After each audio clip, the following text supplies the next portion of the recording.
The blood-red sun cast long shadows across the dusty main street of White River, Colorado, as Josephine Whitman stood trembling on the auction block, her dignity stripped away along with her freedom. At 24, she never imagined she'd be here property to be sold to cover the mountain of debts her late husband Thomas had hidden from her until his sudden death 3 weeks prior. The crowd of men below leered up at her, their intentions clear in their hungry eyes, as the auctioneer rattled off the terms of her indentured servitude. It was 1878, and the mining boom that had once made White River prosperous was fading, leaving desperate men and even more desperate circumstances in its wake. Josephine clutched the tattered shawl around her shoulders, fighting back tears that would only entertain the crowd gathered in the afternoon heat. $500 for the widow Whitman, the auctioneer called. A fine cook and seamstress, 3 years of service to cover the debts. Do I hear 500? The crowd murmured. It was a steep price in a town where most men earned less than $1 a day in the mines. Josephine scanned the crowd, recognizing faces of men who'd once tipped their hats to her on the street, who'd eaten at her and Thomas's table. Now they calculated her worth like a piece of livestock. 400, called a gravelly voice from the back. Josephine's stomach turned. It was Edgar Prescott, the saloon owner, a man known for his cruelty toward the women who worked for him. Her eyes darted desperately across the crowd. 450, came another voice, belonging to the elderly shopkeeper Mr. Harrison, whose wife had died the previous winter. He needed a housekeeper, but the gleam in his rheumy eyes suggested he wanted more. 500, Prescott countered. The auctioneer beamed. 500 from Mr. Prescott. Do I hear 550? Josephine felt the world spinning around her. Thomas had been a fool with money, investing in worthless mining claims, gambling away what little they had, and borrowing from every man in town who would lend to him. She'd known nothing of it until Sheriff Banks had come knocking the day after they'd buried Thomas, bearing papers that showed she now owed more money than she could earn in a decade. $1,000. The voice cut through the crowd like a knife, deep and steady. The townspeople parted, revealing a tall figure at the back. Josephine had to squint against the setting sun to see him properly. Weston Miller stood with his weight shifted to one hip, thumbs hooked casually in his belt. His dark hat shadowed his face, but she could see the sharp line of his jaw, the broad set of his shoulders under a worn leather coat. He was not from White River. She would have remembered him. The auctioneer sputtered. 1,000, sir." "That's what I said," Miller replied, stepping forward. His spurs jangled softly with each deliberate step. "I understand the widow's debts total $863. I'm offering 1,000 to clear them completely." A shocked murmur ran through the crowd. Edgar Prescott's face contorted with anger. "Now see here," the stranger's hand moved almost imperceptibly toward the gun at his hip. "I believe the bid stands at $1,000. Anyone care to go higher?" Silence fell over the crowd. The auctioneer cleared his throat. 1,000 going once, going twice. Sold to the gentleman in the back. Relief flooded through Josephine, followed immediately by a new wave of dread. She had been saved from Prescott only to be claimed by another stranger whose intentions remained unclear. She watched warily as Miller approached the auction block, his gait unhurried as he pulled a leather pouch from his coat. Sheriff Banks stepped forward to handle the transaction, counting the gold coins Miller placed in his palm. "This more than covers it," he confirmed, looking surprised. "There's even a little extra," Miller nodded. "The extra is for her." He turned his gaze toward Josephine for the first time, and she was startled by the intensity of his blue eyes. To get herself started again, Josephine's breath caught in her throat. She didn't understand what was happening. The sheriff helped her down from the platform, and she found herself standing before her new owner, employer. She didn't know what to call him. "Mr. Miller," the sheriff said, "I'll need you to sign these papers for the transfer of indenture." Miller took the papers but didn't look at them. "There won't be any indenture, Sheriff." He tore the documents in half, then in quarters, letting the pieces flutter to the dirt. "The lady's debts are paid.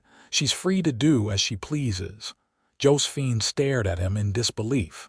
"I don't understand." Miller tipped his hat to her slightly. "There's nothing to understand, madam. Your husband's debts are cleared. What you do now is your own business." The crowd began to disperse, grumbling with disappointment at being denied their spectacle. Josephine remained rooted to the spot, confusion washing over her. "Why?" she finally managed. "Why would you do this for a stranger?" Miller's expression remained unreadable beneath the brim of his hat. "Let's just say I've seen enough injustice in this world to last a lifetime. I don't care to see more of it today." He turned as if to leave, then paused. "Though I would like to make one request if you're willing to hear it." Josephine tensed. Here it was the true price of her freedom. "What request?" Miller looked at her directly, and for a moment she glimpsed something vulnerable beneath his stoic exterior. "Have dinner with me tonight." Just dinner, a conversation, nothing more. Of all the things she had expected him to say, this simple request caught her off guard. "Dinner at the hotel restaurant, 7 o'clock. You're free to say no." He tipped his hat again. "The choice is yours, Mrs. Whitman." With that, he turned and walked away, leaving Josephine standing in the middle of the street, the torn indenture papers swirling in the dust at her feet. The townspeople watched her with curious eyes as she made her way back to the small house she had shared with Thomas. It would be sold soon to cover the remaining debts, but for now it was still her home. She closed the door behind her and leaned against it, her mind racing with the events of the day. Who was this Weston Miller? What did he want from her? And should she accept his invitation? As the sun dipped below the horizon, Josephine found herself standing before her wardrobe mirror, smoothing the wrinkles from her best dress, a simple blue calico that Thomas had always said brought out the color in her eyes. Her chestnut hair was pinned up neatly, though a few stubborn strands had escaped to frame her face. At precisely 7 o'clock, she entered the White River Hotel's modest dining room. Miller was already seated at a corner table, rising to his feet when he spotted her. Up close, in the warm lamplight, she could see him clearly for the first time. He was younger than she had initially thought, perhaps 30, with lines around his eyes that spoke of long days under the sun. His dark hair was neatly trimmed and he had shaved for the occasion. "Mrs. Whitman," he said, pulling out her chair. "I'm glad you decided to come." Josephine sat stiffly, her hands folded in her lap. "I admit I'm curious about the man who would spend $1,000 to free a woman he's never met." A ghost of a smile touched Miller's lips. "A fair question." He waited for the waitress to pour their coffee before continuing. "I was passing through town when I heard about the auction. It didn't sit right with me." "You make a habit of rescuing women in distress, Mr. Miller." "Weston," he corrected gently. "And no, I can't say that I do. But I know what it's like to be at the mercy of others' decisions." He took a sip of his coffee. "I grew up on a small ranch in Texas. When I was 16, my father fell ill. He borrowed money to pay the doctor, but he didn't recover. After he died, the lender came for our ranch. My mother had nowhere to go." Josephine's expression softened slightly. "What happened to her?" A shadow crossed Weston's face. "She married the lender, had no choice. He was not a kind man." "I'm sorry," she said quietly. "It was a long time ago." He straightened, his demeanor changing as the waitress brought their food. "Tell me about yourself, Mrs. Whitman." Josephine, she offered. I grew up in St. Louis. My father was a school teacher. I came west with Thomas 4 years ago when he heard about the silver strikes in Colorado. He was always chasing the next big opportunity. And now, Josephine set down her fork, suddenly not hungry. Now I have nothing. The house will be sold. I have no family to return to in St. Louis. I suppose I'll look for work as a seamstress or perhaps a teacher if the town will have me. Weston was quiet for a moment, studying her. I have a proposition for you, Josephine. Not an indentured service, not ownership, but a fair business arrangement. She tensed again. What kind of arrangement? I own a small cattle ranch about 10 miles north of here. Nothing grand, but it's growing.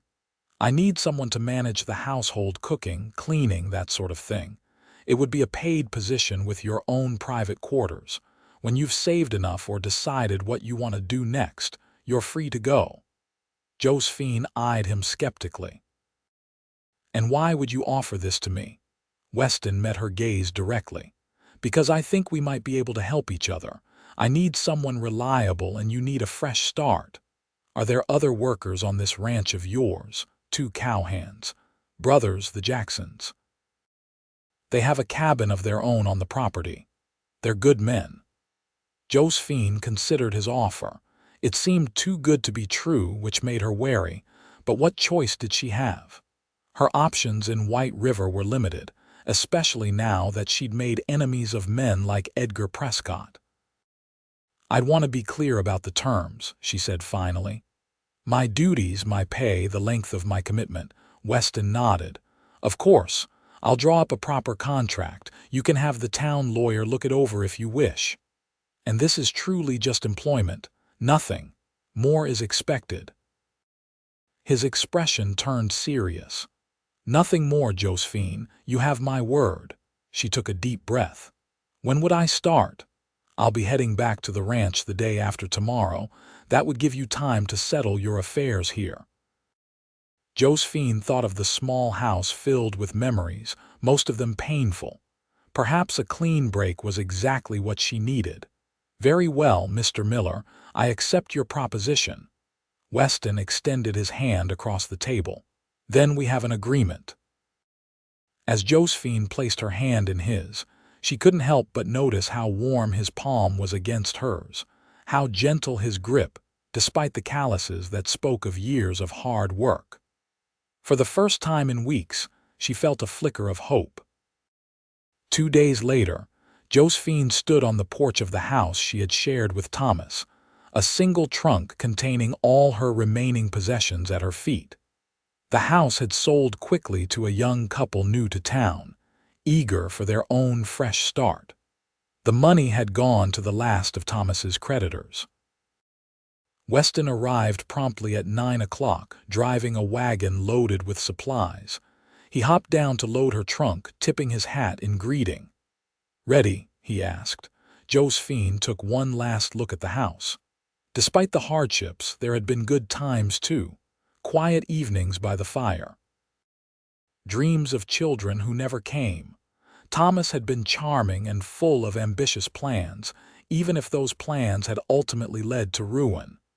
Yes, she said, turning away from the past. I'm ready. The journey to Weston's ranch took most of the day.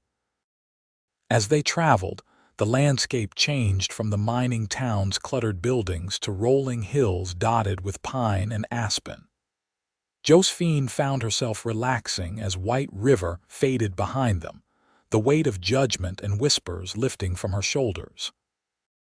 Weston was not much for idle conversation, but his silence was comfortable rather than awkward. When he did speak, it was to point out landmarks or share brief stories about the area.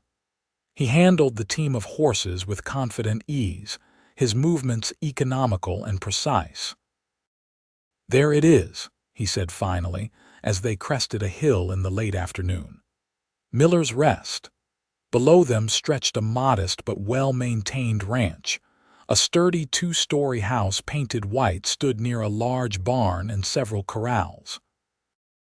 In the distance, A small herd of cattle grazed in green pastures bordered by split-rail fences. A creek wound through the property, its banks lined with cottonwoods. "It's lovely," Josephine said, genuinely impressed. It was not the largest ranch she had seen, but everything about it spoke of care and hard work. Weston's expression softened with pride. "Been building it for 5 years now. Started with just 10 acres and a dozen cattle. Now we're up to 100 head and 300 acres, all on your own. The Jacksons have been with me for 3 years. Good men. Before that, it was just me and a lot of long days." As they approached the house, 2 men emerged from the barn. They were indeed brothers, with the same stocky build and reddish hair, though one was significantly taller than the other. "Mrs. Whitman, meet Frank and Henry Jackson," Weston said as he brought the wagon to a halt. The men removed their hats, nodding respectfully. "Madam," they said in near unison. "Pleased to meet you," Josephine replied.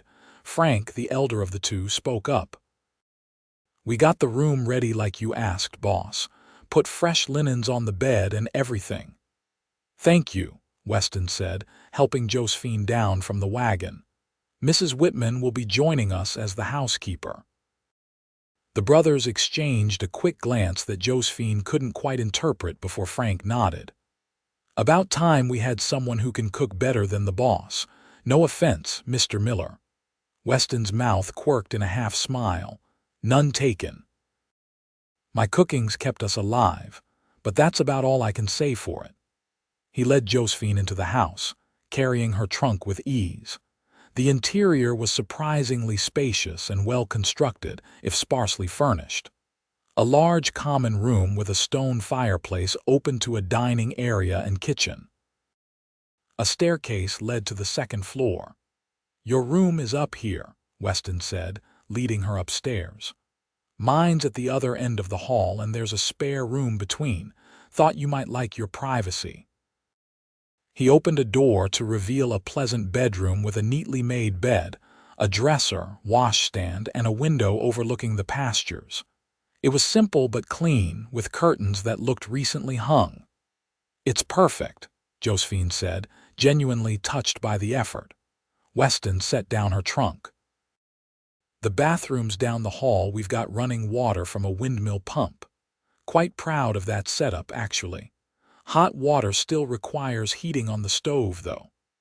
That's more convenience than many homes in White River had," she assured him. He nodded, seemingly pleased. "I'll let you get settled. Dinner's usually at 6, but after the journey we can push it back if you'd like to rest. 6 is fine. I'd like to start as I mean to go on." After Weston left, Josephine sat on the edge of the bed, running her hand over the clean quilt. It had been a long time since anyone had prepared a space just for her. Thomas had always been too busy with his schemes to concern himself with such details. She unpacked her few belongings, hanging her dresses in the small wardrobe and placing her mother's silver hairbrush on the dresser. Last to emerge was a framed photograph of her parents, taken just before her mother passed away from influenza when Josephine was 16.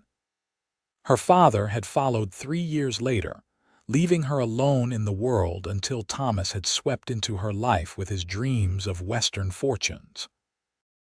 At precisely 6 o'clock, Josephine made her way downstairs to find the 3 men already seated at the table, waiting awkwardly.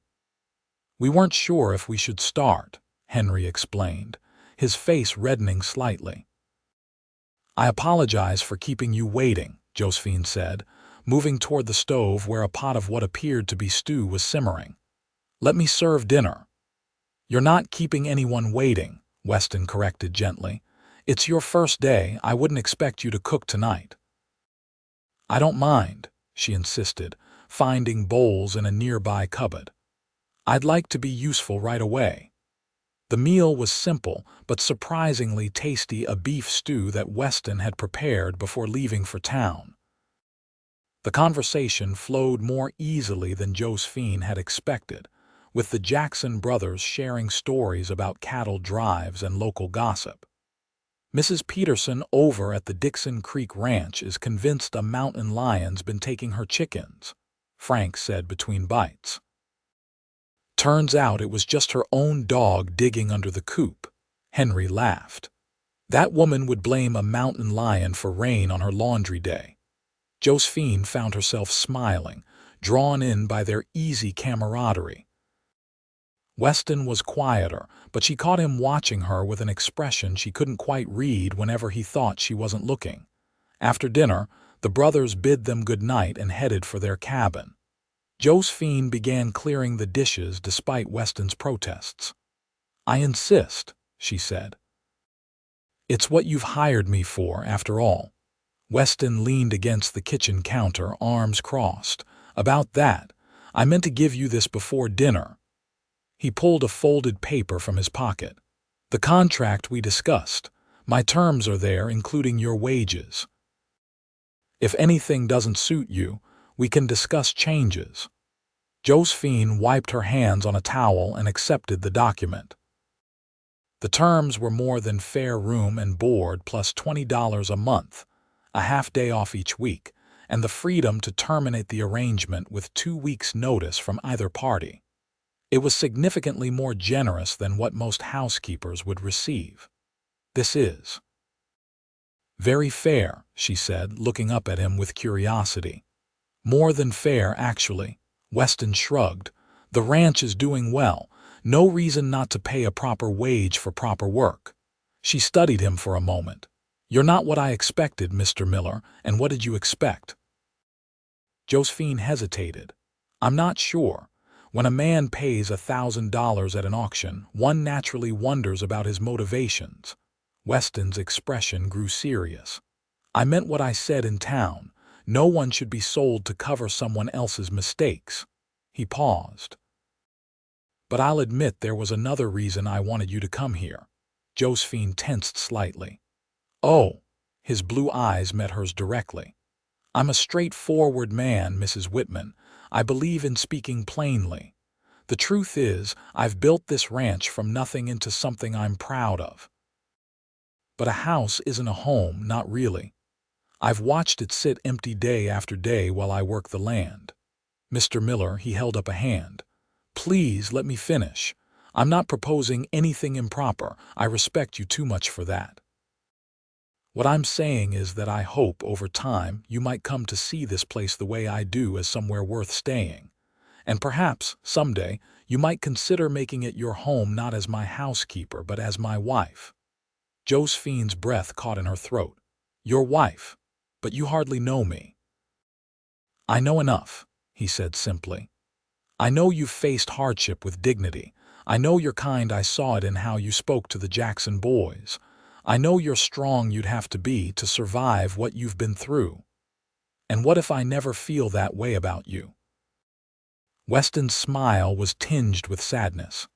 "Then you'll have earned enough money to start fresh wherever you choose, and I'll wish you well.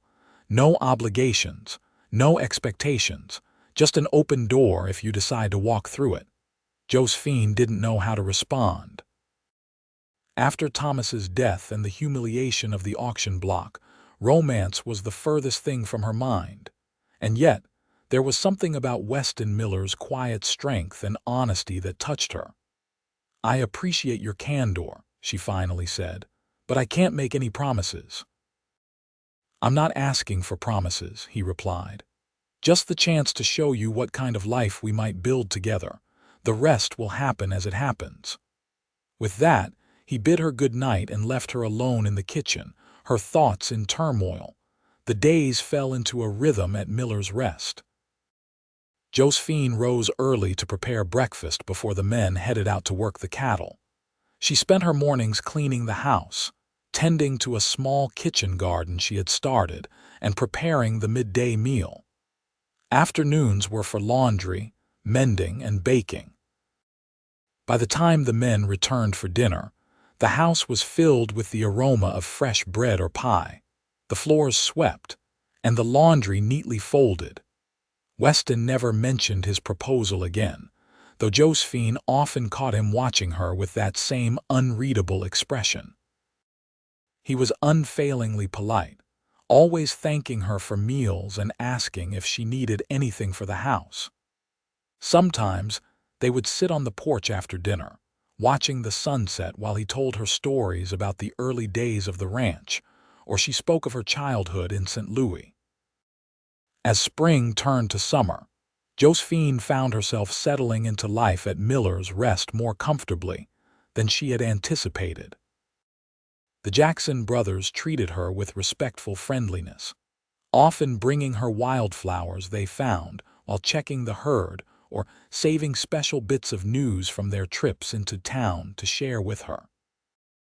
It was on one such evening in late July, as they sat around the dinner table, that Frank mentioned seeing Edgar Prescott in town. "That fella from White River was asking about you, boss," he said, reaching for another piece of cornbread. "The saloon owner. Prescott, I think his name was." Weston's expression darkened slightly. "What did he want?" Frank shrugged. "Said he was interested in buying cattle, but he was asking a lot of questions about the ranch, about who lived here." Josephine felt a chill despite the summer heat. She had hoped Prescott had forgotten about her, but men like him rarely forgot a perceived slight.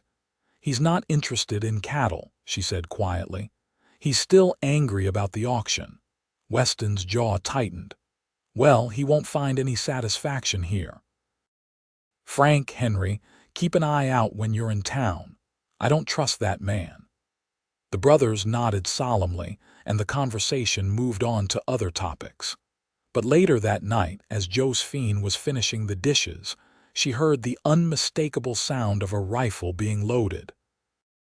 She turned to find Weston checking his Winchester, his expression grim. "You're expecting trouble," she said. It wasn't a question. Weston didn't look up from his task. "I'm making sure we're prepared for it. Prescott isn't the type to let things go. I've known men like him before." "This is my fault," Josephine said, setting down the dish towel. "I've brought my problems to your doorstep." Now Weston did look up, his blue eyes intense. "None of this is your fault, Josephine. Not your husband's debts, not Prescott's resentment, none of it." It was the first time he had called her by her first name since their dinner in White River, and the sound of it on his lips sent an unexpected warmth through her. "Still, I don't want to be the cause of trouble for you," she insisted. Weston set the rifle aside and stepped closer to her. "Listen to me. Whatever comes, we'll face it together. This is your home now for as long as you want it to be." Home. The word resonated in her chest. Somehow, without her noticing, this ranch with its wide open skies and sturdy house had begun to feel like home in a way White River never had. "Thank you," she said softly. Meeting his gaze for a moment, they stood there in the lamplight, something unspoken passing between them. Then Weston cleared his throat and stepped back. "Get some rest," he said. "Tomorrow's another day." Josephine nodded and headed upstairs, but sleep was long in coming that night as she thought about Weston Miller and the life she was building at Miller's Rest. The next few weeks passed without incident, and Josephine began to hope that perhaps Prescott had indeed moved on. August brought the hottest days of summer, with work on the ranch becoming more demanding as they prepared for the fall cattle drive. Josephine expanded her garden, canning vegetables for the winter months ahead. She found herself thinking less and less about leaving and more about how to make the house more comfortable for the coming cold season. It was on a sweltering afternoon when everything changed. Josephine was alone at the house, the men having ridden out at dawn to move the herd to fresh pasture. She was hanging laundry on the line behind the house when she heard horses approaching from the road. Shielding her eyes against the sun, she saw 3 riders coming toward the house, strangers, not Weston and the Jacksons. As they drew closer, her blood ran cold. Edgar Prescott rode in the lead, flanked by 2 rough-looking men she didn't recognize.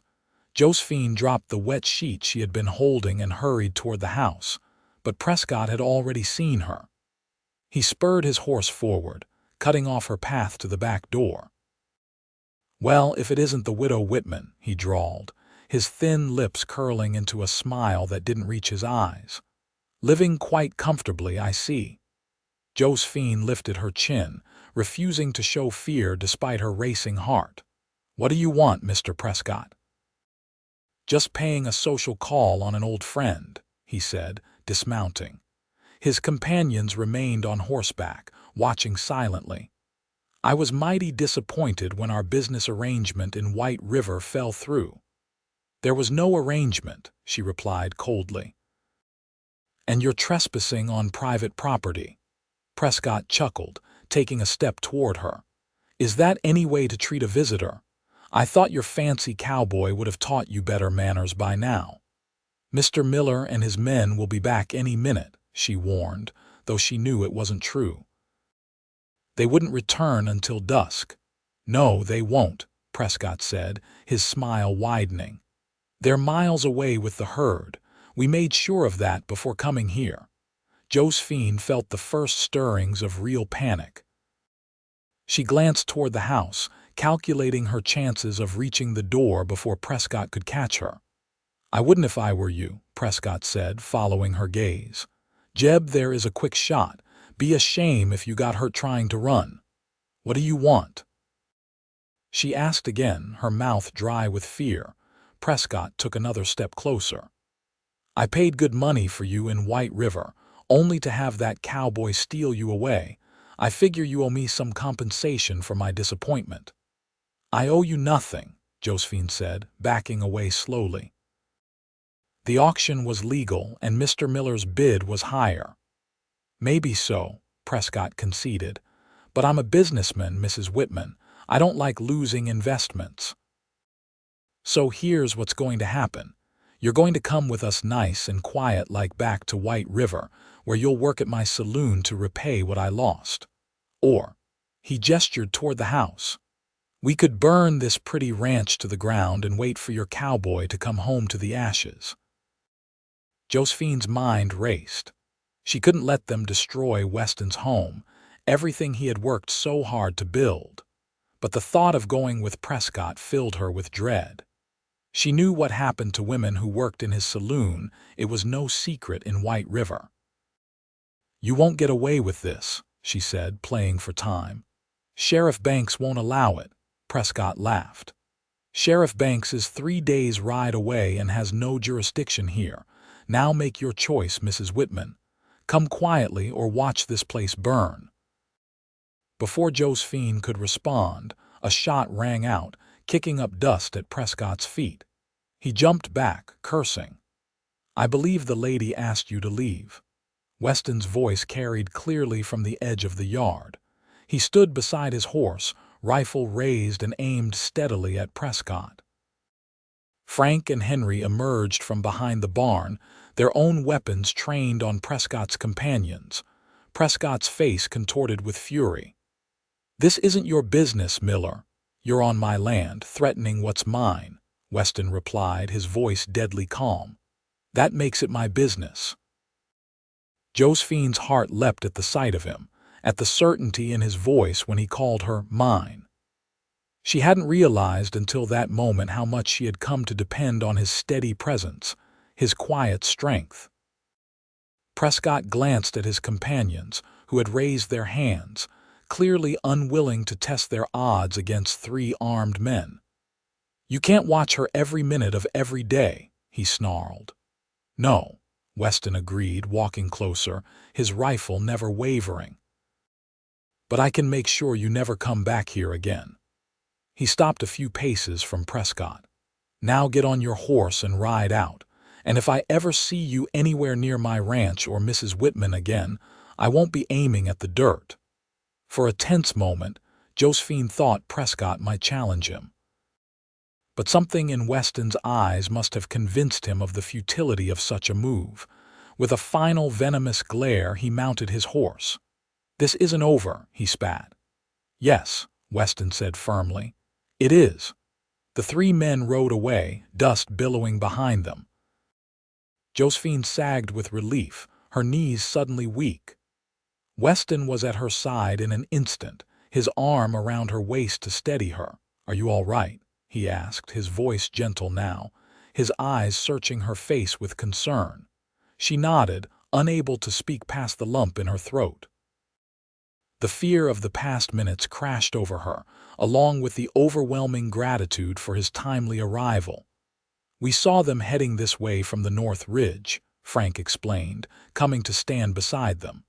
"Boss had a feeling something wasn't right." "Good thing, too," Henry added. Prescott's not known for taking no for an answer. Weston's arm remained around Josephine, solid and reassuring. "Frank, Henry, ride into town and let the county sheriff know what happened here. Make sure he understands that Prescott made direct threats." The brothers nodded and headed for their horses. "You should go with them," Josephine said once they were alone. "It's not safe for you here." Weston looked down at her, his expression softening. "I'm not leaving you, Josephine, not now, not ever, unless you ask me to." The simple declaration broke something open inside her. Tears she had been holding back since Thomas's death, since the auction block, since arriving at Miller's Rest, spilled down her cheeks. Weston pulled her against his chest, his arms encircling her protectively. "I thought. When I saw Prescott," she managed between sobs, "I thought I would lose everything again." "That's not going to happen," he promised, his hand stroking her hair gently. "You're safe here. This is your home for as long as you want it." Josephine looked up at him, really seeing him perhaps for the first time, the kindness in his eyes, the steadfast loyalty, the quiet love he had shown her in 1,000 small ways since bringing her to Miller's Rest. "I do want it," she whispered. "I want to stay." Weston's breath caught. "Are you saying?" "I'm saying that somewhere along the way this place became home to me, and you became someone I can't imagine my life without." The joy that transformed his face was like sunrise breaking over the mountains. "Josephine," he said, his voice rough with emotion. "Are you accepting my proposal?" She smiled through her tears. "I believe I am, Mr. Miller." His answering smile was radiant. Slowly, giving her every chance to pull away, he lowered his head and kissed her. It was gentle at first, a question more than a demand. When she responded, rising on her toes to meet him more fully, the kiss deepened into something that promised a lifetime of passion and partnership. When they finally parted, both breathless, Weston pressed his forehead to hers. "I've wanted to do that since the moment I saw you in White River," he confessed. "Even when I was standing on that auction block, especially then. You looked so brave, so determined despite everything. I knew right then that you were someone special." Josephine wrapped her arms around his neck, marveling at how right it felt to be held by him. "I think I've loved you since the day you tore up those indenture papers. I just didn't know it yet. We have all the time in the world for you to get used to the idea," he said, smiling down at her. They were married 2 weeks later in the small church in the neighboring town. Frank and Henry stood as witnesses, beaming proudly as if they had orchestrated the whole affair themselves. The county sheriff had paid a special visit to Edgar Prescott, making it clear that any further trouble would result in his arrest and prosecution. Whether the warning would hold remained to be seen, but for now, they were safe. Josephine wore a new dress of pale blue silk that Weston had insisted on ordering from Denver, saying his bride deserved the finest for their wedding day. When the minister pronounced them husband and wife, Weston kissed her with such tenderness that several of the ladies in attendance dabbed at their eyes with handkerchiefs. That night, returning to Miller's Rest as Mrs. Weston Miller, Josephine felt a sense of homecoming stronger than any she had ever known. The house that had once seemed merely sturdy and practical now felt like a sanctuary, a place where love could grow and flourish. As they stood on the porch looking out at the land that was now truly theirs together, Weston wrapped his arms around her from behind, resting his chin on the top of her head. "Happy?" he asked softly. Josephine leaned back against his chest, feeling the steady beat of his heart. "More than I ever thought possible. I promise you, Josephine, I will spend every day making sure you never regret your choice." She turned in his arms to face him. "It's the easiest choice I've ever made." Standing on tiptoe, she kissed him, sealing their new beginning with a promise of her own. The autumn cattle drive was a success, bringing in enough money to expand the ranch further. Weston purchased an additional 100 acres of prime grazing land and increased their herd. With Josephine's careful management of the household accounts, they were able to make improvements to the house as well as a larger kitchen, a proper dining room, and a small study where Weston could handle the ranch's growing business affairs. Winter brought heavy snows that kept them close to home for weeks at a time. They spent long evenings by the fire, reading to each other from books Josephine had ordered from Denver, planning for the future, learning each other's histories and dreams. Weston spoke of his difficult childhood with a father who drank too much, and a mother who worked herself to exhaustion trying to keep the family together. Josephine shared stories of her own parents, her scholarly father who had taught her to love books, her gentle mother who had instilled in her a strength she hadn't known she possessed, until it was tested. As the snow melted and spring breathed new life into the land, Josephine discovered she was carrying their first child. Weston's joy was boundless. He spent hours crafting a cradle from pine harvested on their own land, his weathered hands working the wood with surprising delicacy. "Do you think it will be a boy or a girl?" Josephine asked one evening as they sat on the porch, watching the sunset paint the sky in shades of gold and pink. Weston rested his hand on her still flat stomach. "I don't much care, as long as they have your courage and kindness." "And your strength," she added, covering his hand with her own. "And your integrity," he kissed her temple. "Our child will never know the hardships we faced. They'll grow up loved and secure." "Children," Josephine corrected with a smile. "I hope for many." "This house should be filled with laughter." Weston's eyes crinkled at the corners. "As many as you want, my love. We'll build them a world of their own right here." As her pregnancy progressed, Josephine bloomed. The Jackson brothers treated her like delicate china, refusing to let her carry so much as a basket of laundry, much to her amused exasperation. Weston was even worse, insisting she rest frequently and bringing her wild strawberries from the creek bank, because she had mentioned once that she craved them.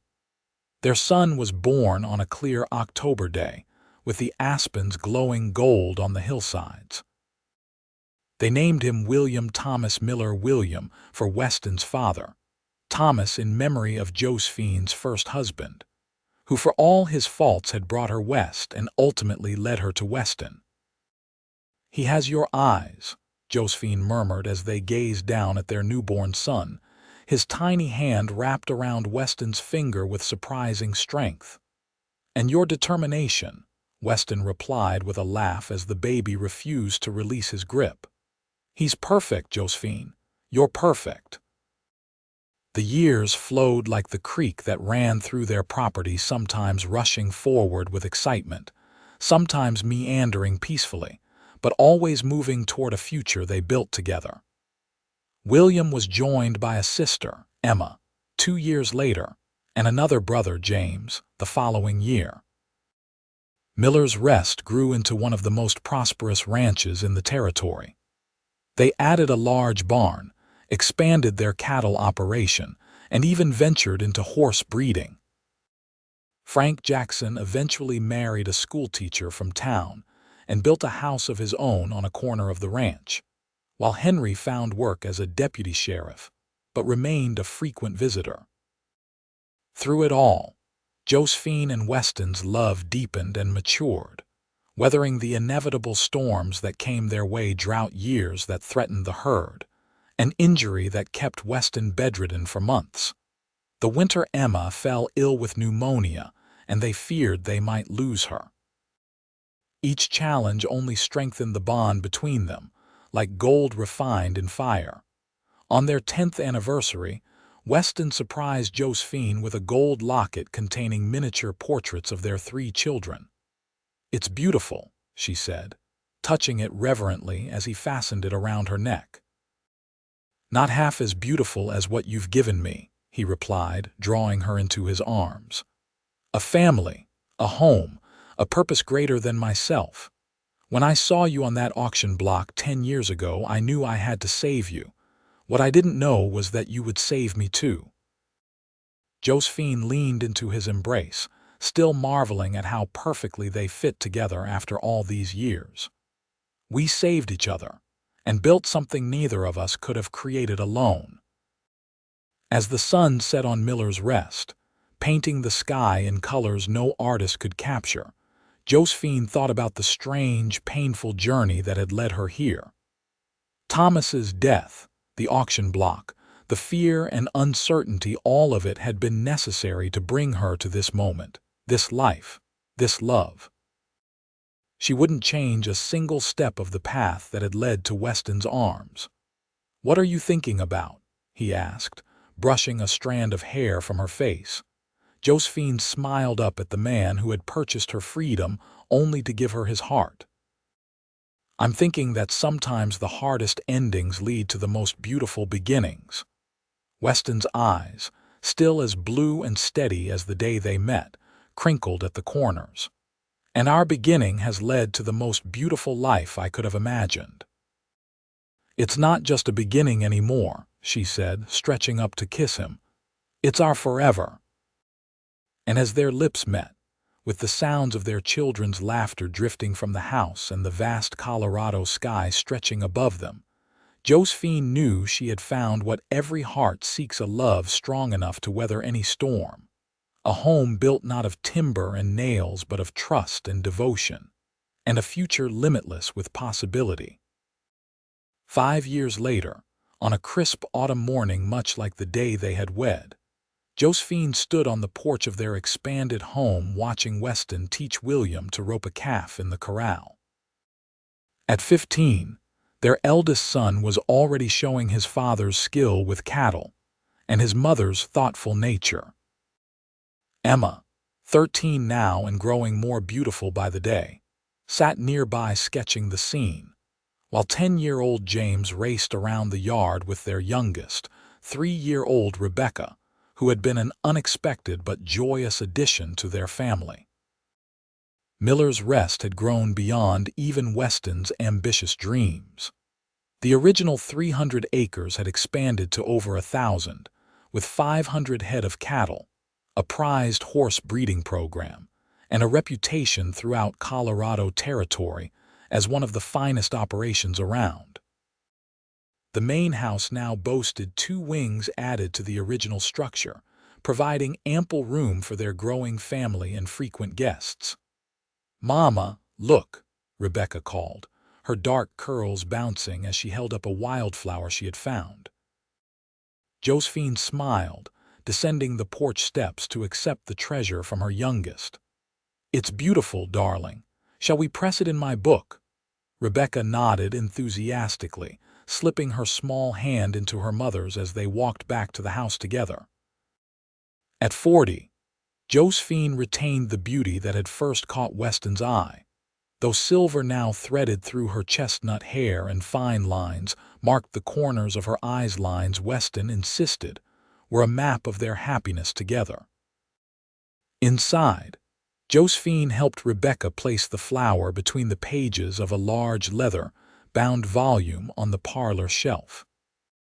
It was a journal she had begun keeping shortly after their marriage, filled with pressed flowers, sketches, notes about the children's milestones, and reflections on their life together. One day, she hoped, their grandchildren would read it and understand the legacy of love that had built Miller's Rest. As evening approached, the family gathered around the large oak dining table Weston had commissioned for their 5th anniversary. Frank and his wife Sarah joined them, along with their twin boys who were close in age to James. Henry, now the sheriff of the neighboring county, had ridden in that afternoon with news from town and his customary bag of candy for the children.